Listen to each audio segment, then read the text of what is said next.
দিনের মেহমান হয়েছেন, সংস্কার করবেন, নির্বাচন দিবেন, বিচার কার্যক্রম শুরু করবেন, আসসালামু আলাইকুম বলে বিদায় দিবেন।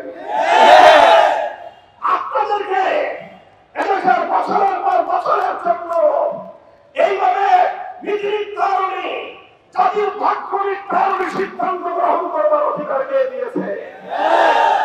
আপনারা আপনাদের ঘোষণা অনুযায়ী আসলে 6 মাস 3 বছরে চুক্তি করেন।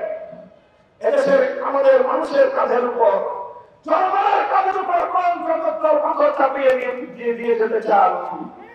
1 বছর ভালোই গেছে, 6টা মাস আছেন, ভালোই কেটে চলে যান।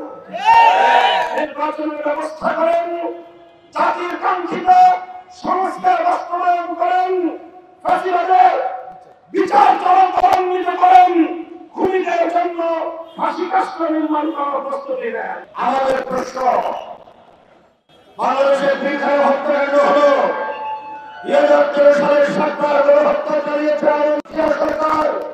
21 সালে অসহায় নদীর আন্দোলনকে কেন্দ্র করে আমাদের ভাইদের রক্তের রাজপথ রঞ্জিত হলো। এদেশের হাজার হাজার আলেম বাংলায় হয়রানির শিকার হলো।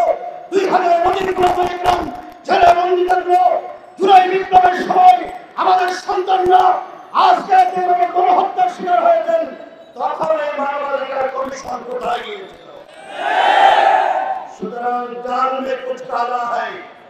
এই সময়ে মানবাধিকার কমিশনের অফিস স্থাপন করার অর্থ হলো বাংলাদেশের স্বাধীনতা সার্বভৌমত্বের উপরে চরমভাবে আঘাত করা।